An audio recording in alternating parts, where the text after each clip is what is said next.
आइए सुने कार्यक्रम हवा महल।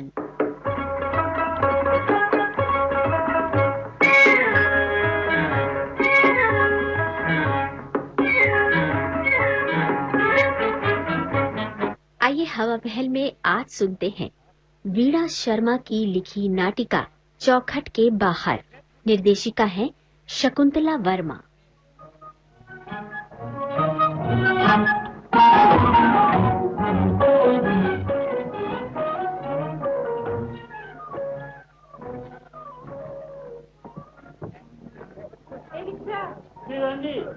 इधर आना।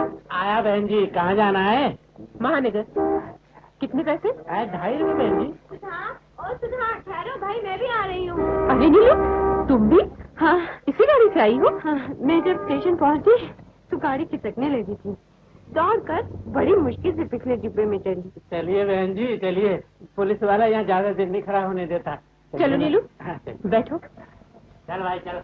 सुबह तुम ट्रेन में नहीं मिली तो मैं समझी आज तुम नहीं आई हो। मैं 10 बजे वाली गाड़ी से गई थी आज। क्या करूं, सुबह खाना बनाते, बच्चों को तैयार करते, 9 बजे की गाड़ी पकड़ना बड़ा मुश्किल हो जाता है। तो फिर सुधा आज तुम्हें फिर देर हो गई होगी। और क्या, हफ्ते में 3 दिन यही होता है। इतने ढेर काम हो जाते हैं, सुबह खाना बनाने से लेकर बच्चों को स्कूल के लिए तैयार करना और सबका लंच बॉक्स पैक करने तक सब मुझको ही तो करना पड़ता है। लेकिन सुधा, तुम्हारी सास भी तो तुम्हारे साथ रहती है ना? हाँ, वो भी चलते चलते कोई न कोई काम बताती रहती है।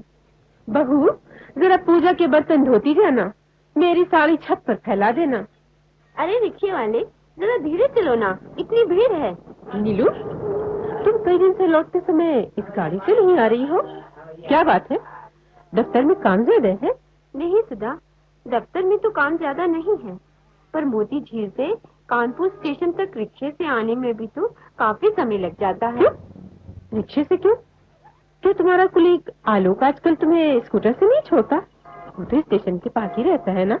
हाँ, लेकिन मैं अपने आप ही कोई न कोई बहाना कर रिक्शे से चली आती हूँ। पर ऐसा क्यों करती हो तुम?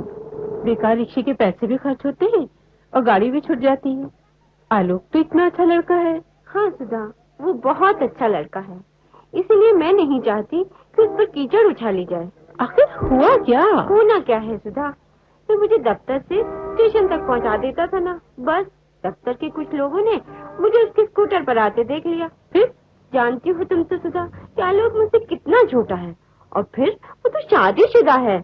मैं तो उसे बिल्कुल अपने छोटे भाई की तरह समझती हूँ। वो भी तो बड़ी बहन की तरह तुम्हारी इज्जत करता है। हाँ, पर दफ्तर में ऐसी ऐसी अफवाहें मेरे और उसके बारे में उड़ाई जा रही हैं कि मुझे तो कहने में भी शर्म आती है। स्त्रियों की तो हर तरह से मुसीबत है। खास तौर पर सुधा, मेरी जैसी अविवाहित और अकेली रहने वालियों की तो बहुत ही आफत है। अरे नीलू, शादी के बाद तो और भी हजारों झंझट है। तुम कम से कम सुबह चैन से तैयार होकर दफ्तर तो जा सकती हो। इस समय पहुंचकर एक गिलास चाय आराम से तो पी सकती हो। वो तो सब ठीक है सुधा, पर ये जो कदम कदम पर झूठी अफवाहें और लांछन सहने पड़ते हैं, ये सब बर्दाश्त नहीं होते हैं। अरे रिक्शे वाले, जरा उधर उस सब्जी की दुकान के पास रोक देना, थोड़ी सब्जी ले लो।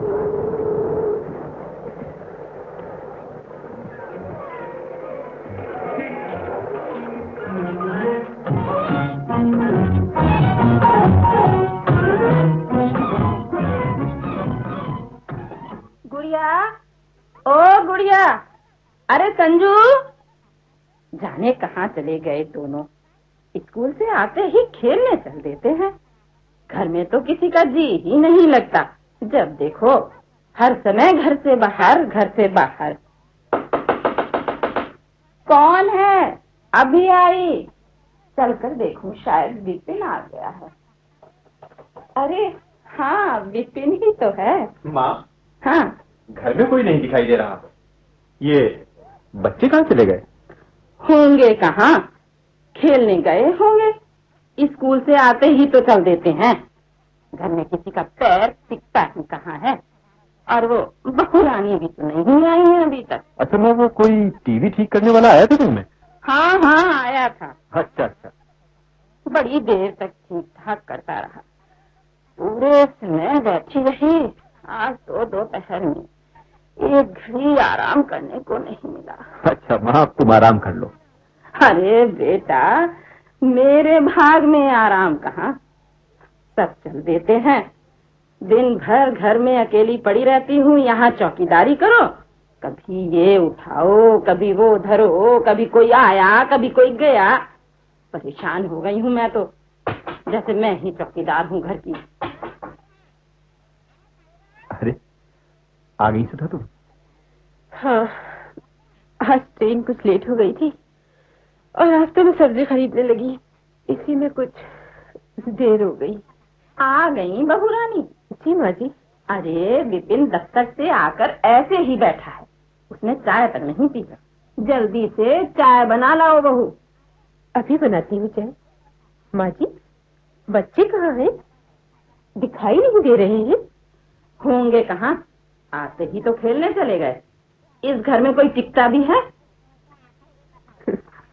आते ही हुक्म मिल गया, चाय बनाओ। इनके बेटे ऑफिस से थक कर आए हैं, मैं तो जैसे थकती ही नहीं। बहू रानी।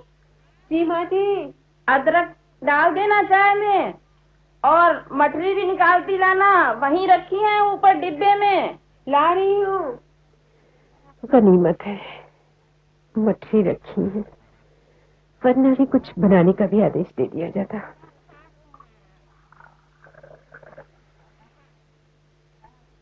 माँ जी। हाँ। आपकी चाय गिलास में आपके पलंग के पास रख दी है। अच्छा। आप यहाँ मेज पर नहीं पीती ना?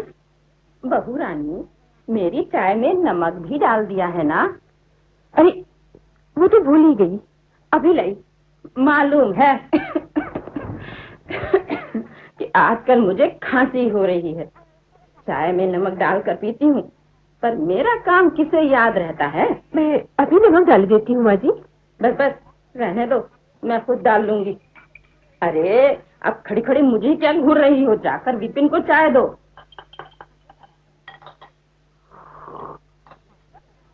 सुधा, आज कुछ ज्यादा थकी हुई लग रही हो।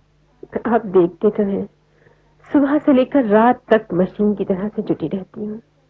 फिर यहाँ से कानपुर नौकरी करने जाना कोई आसान है? हाँ, काम तो बहुत पड़ जाता है तुम्हारे ऊपर। मेरे ख्याल से तुम नौकरी छोड़ दो। अरे आप क्या कह रहे हैं? बच्चे बड़े हो रहे हैं, दिन पर दिन खर्चे बढ़ रहे हैं, उस पर मैं नौकरी छोड़ दूं? 1000 रुपए महीने की आमदनी बंद हो जाए? अच्छा, एक प्याला चाय और बनाना सुधा। नौकरी छोड़ने की बात तो सोची भी नहीं जा सकती है। फिर क्या किया जाए, तुम्हारी इतनी दौड़, थकान और मानसिक तनाव को देखकर ही। और कुछ नहीं किया जा सकता? क्या ये नहीं हो सकता कि घर का काम सभी थोड़ा थोड़ा कर ले, हर काम के लिए मुझ पर ही निर्भर न किया जाए? सुधा, इस घर का हमेशा यही कायदा रहा है कि बहुएं ही पूरा घर का काम संभालती रही हैं। पर उस समय बहुएं सिर्फ घर का ही काम करती थी, बाहर नौकरी नहीं। क्या बाहर से सिर्फ आदमी ही थक कर आता है, औरत नहीं? शायद तुम ठीक कह रही हो सुधा। अगर औरत की जिम्मेदारियां बढ़ गई हैं, तो आदमी की जिम्मेदारियां भी बढ़नी चाहिए।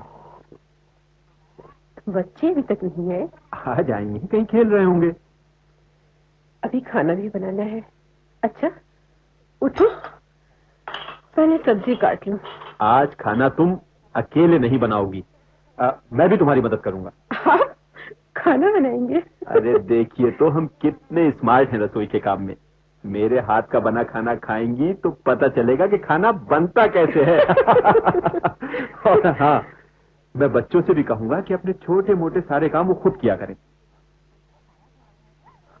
अरे तुम आलू काट रही हो, हटो, लाओ इसको मुझे दो और तुम जाके उधर आटा गूंदो, जब तक आलू मैं काट लेता हूँ।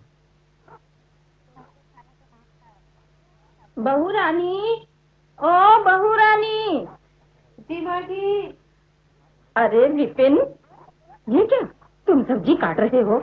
अरे ऐसा तो आज तक हमारे घर में कभी नहीं हुआ है। आज तक तो और भी बहुत कुछ नहीं हुआ है इस घर में। क्या नहीं हुआ, जरा मैं भी तो सुनूं। कभी तुम्हारे घर की कोई बहू 1000 रुपए महीना कमा कर लाई है? कभी रोज कानपुर आई गई है नौकरी करने?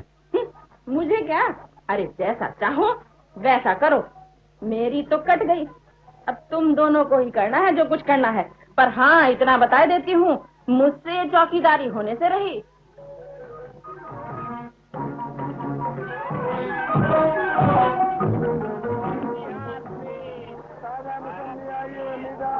अरे सुधा, आज बड़ी जल्दी स्टेशन पहुंच गई। अभी तो गाड़ी चलने में 10 मिनट बाकी हैं। हाँ, आज सुबह बच्चे खुद ही तैयार हो गए। इन्होंने काम में मेरी मदद की, अपना, मेरा और बच्चों का लंच बॉक्स भी पैक कर दिया। बस मैं झटपट तैयार होकर आ गई। अच्छा, ये परिवर्तन कैसे आ गया सुधा?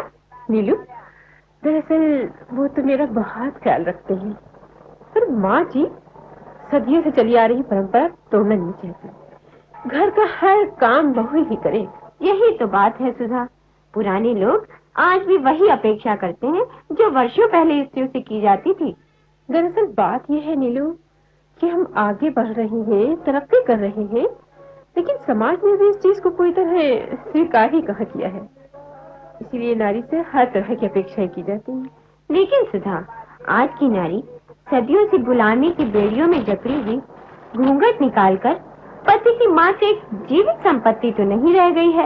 ये तो ठीक है कि वो हर क्षेत्र में पुरुष के साथ कंधे से कंधा मिलाकर काम करती है, पर समाज में अभी वैसा वातावरण बना ही कहाँ है।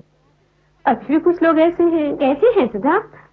जो मानसिक रूप से स्त्री की बदलती हुई स्थिति को स्वीकार नहीं कर पाए हैं, उससे समझौता नहीं कर सके हैं। चलो बैठा जाए सुधा, अब गाड़ी चलने ही वाली है। देखो, आज शाम को जल्दी स्टेशन पहुंच जाना। सुधा, कैसे इतनी दूर रिक्शे से? रिक्शे से नहीं, आलोक तुम्हें छोड़ेगा। इन कहने वालों की परवाह करोगी ना तो जिंदगी दूभर हो जाएगी। जब अपना मन साफ तो कहने वालों की परवाह करो क्यों?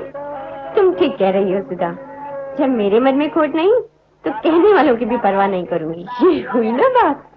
हमें आगे बढ़ना है तो इन सब कठिनाइयों का हिम्मत से मुकाबला करना ही पड़ेगा।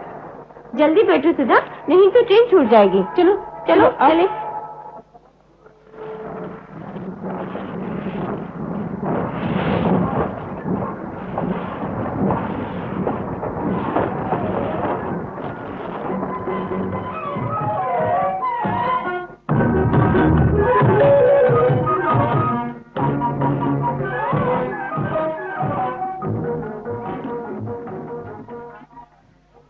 हवा महल में आज आपने सुनी नाटिका चौखट के बाहर।